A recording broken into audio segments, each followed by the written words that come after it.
Merci Franco Loli d'être avec nous. Les mots de minuit vous concernant, dans ce jeu du mot à mot, c'est cinéaste, c'est colombien, c'est jeune, c'est barbu, c'est premier film. Ça s'appelle Gente de Bien, gens de bien. Et le premier mot ou la première expression que j'ai envie de vous soumettre, c'est bonne conscience. Avoir bonne conscience. Je crois pas trop à ça. Je crois pas trop qu'on cherche à avoir bonne conscience en permanence. Et je pense que le film, beaucoup de gens l'interprètent comme ça. Ils interprètent l'action de la dame riche comme s'acheter une bonne conscience. Et finalement, pour moi, c'est pas trop ça. Pour moi, la question de la bonne conscience n'est pas consciente, justement. C'est plutôt une question inconsciente et c'est quelque chose de très catholique. Et c'est la culpabilité. C'est plus la culpabilité que la bonne conscience. Le film Gente de Bien, un couple se sépare, la question est posée de l'enfant. Comment est-ce que l'enfant va grandir, avec qui? Le père ou la mère, le père qui a peu d'argent, la mère qui s'en va, et on suppose qu'elle s'en va parce qu'il faut qu'elle aille travailler, qu'elle aille trouver quelque chose ailleurs, et l'enfant a besoin de grandir. Donc le mot que je vous soumets, il y en a deux, c'est maternité, paternité, parents. Maternité. Moi j'ai grandi avec ma mère, et uniquement avec ma mère, parce que mon père est mort avant ma naissance. Et du coup j'ai grandi qu'avec la maternité. Et ce film pour moi était une façon d'inventer à quoi ça aurait ressemblé, de connaître une filiation avec un père, de connaître la vie avec un père. Donc je pense que c'est le cœur du film absolument. Et c'est le cœur même de tout ce que j'ai fait comme cinéaste. C'est la question de la famille, mais la famille, pour moi, n'est pas une famille avec un père et une mère. C'est une famille soit avec une mère, soit avec un père. Et je pense que c'est d'ailleurs une des particularités du film. Les deux familles, que ce soit la famille pauvre ou la famille riche, c'est juste un garçon avec son père ou des enfants avec leur mère. Extrémiste de gauche. Ma mère. ma mère, elle milite dans un parti politique de gauche, en Colombie, le plus à gauche qui soit.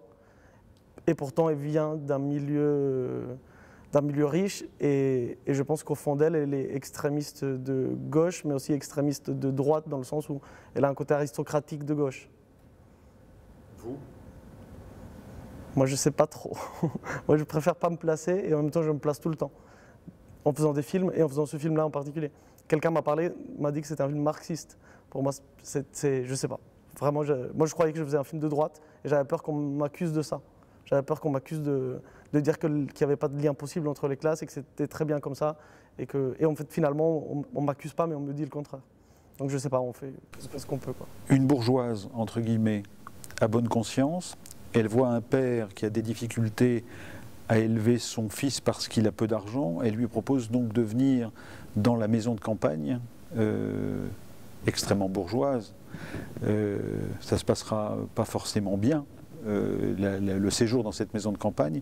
Je propose de regarder un extrait de votre film quand Eric et Gabriel arrivent, l'enfant et le père, arrivent dans cette maison bourgeoise avec cette femme, professeure d'université, on suppose, qui, comme vous l'avez dit tout à l'heure, n'a pas forcément bonne conscience.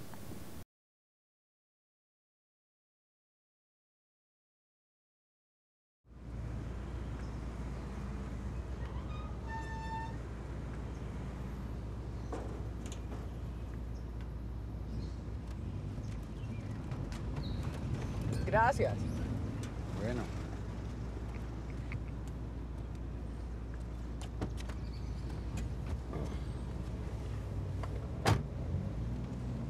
Pusieron las luces. Buenas.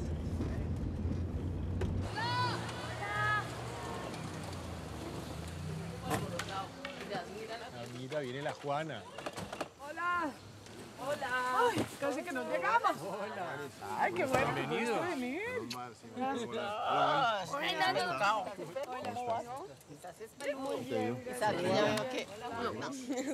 No calificó. A ver, a bajar las cosas, Juana. Adelante. Qué bueno verlo, hermano. Adelante. Vayan instalándose. Eric, Juan, ¿cómo se llama la mascota? Lupe, Lupe. Hola, mi amor. ¿Y dónde está José? ¿cómo está? Buenas tardes, ¿cómo está? ¿Cómo está? ¿Cómo le va? Yo soy Gabriel. Ayúdeme. Adelante, Gabriel. Gracias, muy amable. Gabriel va a venir, va a estar aquí trabajando con nosotros en las vacaciones. Bien, caminen pues nos instalamos. Pero a él lo tenemos programado allá. Ya viene. ¿En la casa de José? Se organiza, sí. Sí, ¿Le acomodaron allá arriba? a él y al niño sí, y a la perra también. Sí. Se pueden quedar allá. Van a quedar muy cómodos allá, yo creo. Sí. Bueno, sigamos.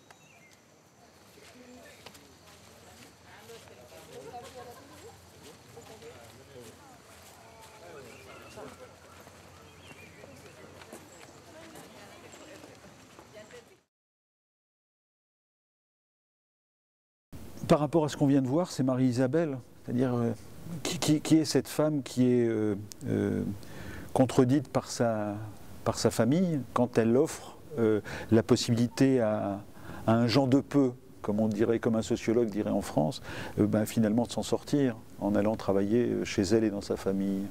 Marie-Gabrielle. Quelle est la question? Marie-Gabrielle. Marie-Isabelle? Marie-Isabelle, pardon. C'est encore une fois, hein, mais c'est à la fois ma mère et pas ma mère, là en l'occurrence. J'ai toujours travaillé autour de cette figure de ma mère parce que c'est, je pense, la personne la plus importante dans ma vie, malheureusement, encore. Et du coup, il y a quelque chose... Malheureusement? Oui, parce que j'ai 31 ans, je devrais changer de personne la plus importante. Mais c'est quelqu'un qui a trop d'importance pour moi et qui travaille encore mon inconscient tout le temps. Donc quand j'écris un film, il y a toujours un personnage pour elle. Dans mon film précédent, elle a même joué, elle joue même dans ce film-là une toute petite apparition, mais dans le film précédent, c'était le rôle principal. Et je crois que c'est à la fois ça et en même temps c'est aussi l'actrice, parce que l'actrice elle apporte des choses et elle était très différente justement de ma mère. Elle n'était pas du tout de gauche, elle n'était pas du tout... Et finalement la faire jouer quelqu'un comme ça crée, je pense, la contradiction la plus grande. Parce qu'on voit très bien que cette femme-là, elle fait tout ça, mais ça ne lui importe pas tant que ça. Et je pense qu'au scénario, c'était plutôt ça qu'autre chose. Donc Marie-Isabelle, c'est une femme qui essaye d'aider les gens, mais plus pour combler un vide que pour les aider vraiment, tout en croyant qu'elle les aide. Il y a quelque chose comme ça il y a tout un tas de contradictions. C'est le personnage le plus contradictoire de tous, quoi. Et le plus intéressant à mon sens. Casting. C'est très long. Le casting, c'est très long, c'est très dur, et c'est très important. C'est la chose là. Moi, j'apprends de plus en plus que c'est la seule chose qui compte dans un film. Peut-être avec le scénario, mais si on se trompe de casting, il n'y a rien à faire. Il n'y a rien à faire. Donc j'ai passé 7 mois pour essayer de trouver les bonnes personnes. Une fois qu'on a les bonnes personnes et qu'on n'est pas trop con, on arrive à les diriger. Comédien professionnel? Je suis plutôt contre en général. Et dans ce film, j'ai pris que des noms professionnels, sauf pour cette comédienne qui joue Marie-Isabelle, qui est une comédienne très connue en Colombie, qui fait à la fois du théâtre et beaucoup de télévision aussi, et un peu de cinéma. Et je ne savais pas si j'allais prendre une professionnelle ou une non professionnelle, mais je n'ai pas trouvé de non professionnelle qui m'intéressait plus qu'elle. Et elle, en la rencontrant, pour ce qu'elle est dans la vie, elle m'a intéressé aussi. Après, moi, je prends les non professionnels comme des professionnels et vice-versa. Quand je vois un comédien professionnel, il ne m'intéresse pas pour ce qu'il est capable de faire, il m'intéresse pour ce qu'il est dans la vie. Et je pense que toute l'histoire du cinéma n'a fait que montrer que finalement, n'importe quel film avec De Niro, c'est pas le personnage, ce qui est filmé, c'est De Niro. C'est sa virilité, c'est ça qu'on regarde. Et du coup, sans concession. Moi, je pense que c'est ça. Ouais. Je pense qu'on ne peut jouer que soi-même. Les 400 coups. C'est un super casting. Justement, j'ai beaucoup regardé j'ai pas beaucoup regardé le film. Justement, je m'autorisais pas trop à le regarder. Ça m'angoissait de regarder ce film pendant la préparation du mien, parce que j'avais l'impression de ne pas être à la hauteur de cette référence. Et c'était un film. Et pourtant, c'est pas un film que j'adore ou qui me. Mais par contre, avoir trouvé Jean-Pierre Léaud et son casting, je sais pas si vous avez vu l'image les images, c'est formidable. On voit tout de suite que c'est un grand acteur. Le film sur le casting, hein, le documentaire sur le casting. Le petit documentaire sur le casting. Mais, sur Internet, il est sur Internet. Il est sur Internet sur Comme YouTube. desmotsdeminute.fr, c'est pareil. Exactement. Et moi, j'ai regardé, c'est quelque chose que j'ai beaucoup fait, c'est regarder tous les castings de tout un tas d'acteurs qui m'intéressaient beaucoup. Le premier casting, le premier moment, Sandrine Bonner, Ça, c'est avec celui de Jean-Pierre Léaud et celui de Sandrine Bonner, tout de suite on sait qu'il y a quelque chose. Je sais pas. Et moi je cherchais ça. Après c'est difficile à trouver, mais en tout cas je suis content de mon acteur principal. Fémis. Une période très importante de ma vie.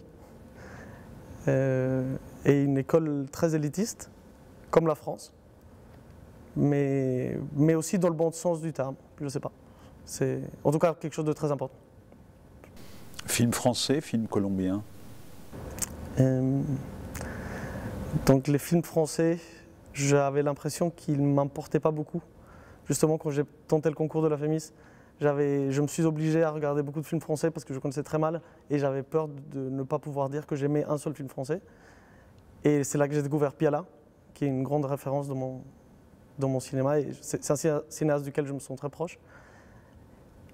Film colombien, mon film est plus colombien que français, mais il est aussi français parce que c'est une coproduction et j'ai fait toute la post-production, je l'ai faite ici.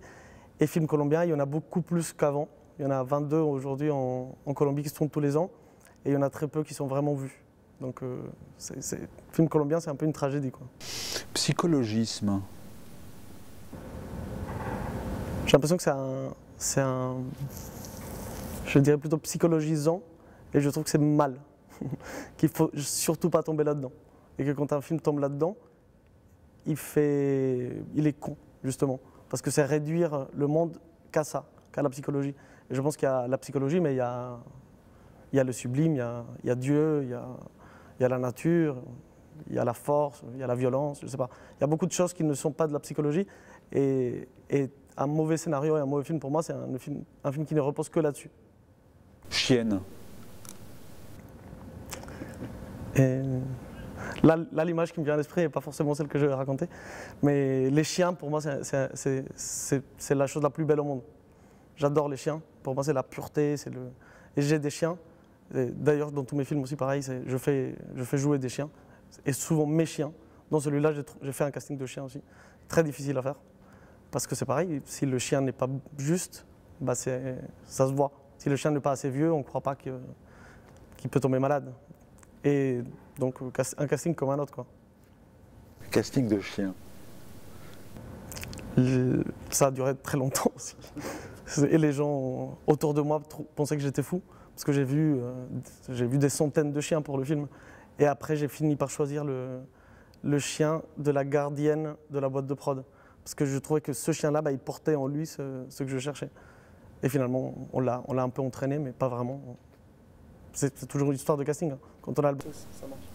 1983. Je sais pas, c'est Michael Jackson et la date de ma naissance. Je suis né en 83, je me souviens pas de 83. Mais je l'ai en moi, tout le temps. Bien. J'essaye de faire le bien. J'essaye d'être bien. J'essaye d'être dans un équilibre. Et c'est une notion qui m'intéresse beaucoup. Plus que celle de mal, qui ne m'intéresse pas beaucoup. Et je ne sais pas si on peut être intéressé au bien sans s'intéresser au mal. Je ne suis pas sûr. Mal.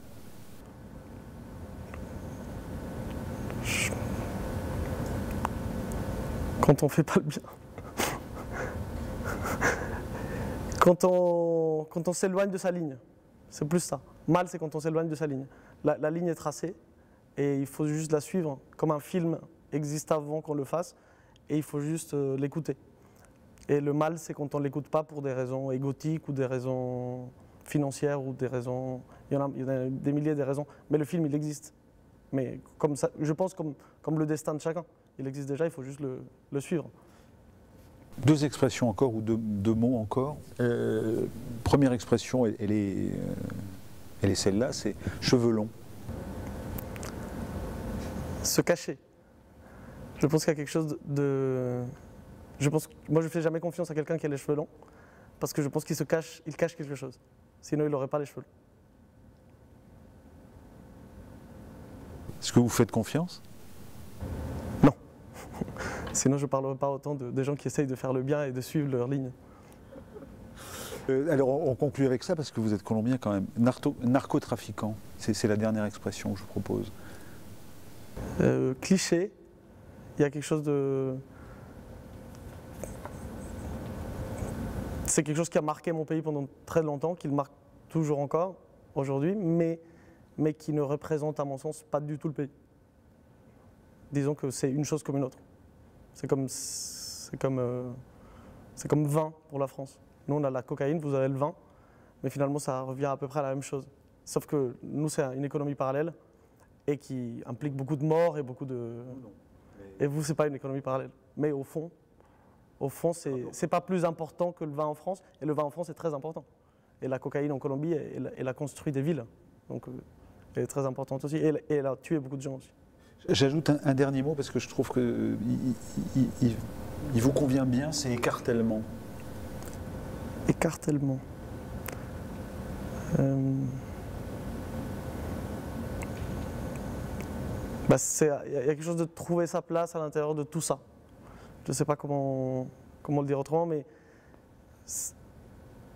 j'ai ce sentiment-là de toujours pencher dans tous les sens et à un moment donné de m'y perdre aussi, mais pour mieux me retrouver. J'ai l'impression que sans ça, sans s'écarteler, disons, on ne peut pas trouver un seul point ou une seule ligne. Merci Franco Loli, Gente de Bien. Merci à vous. C'est très intéressant.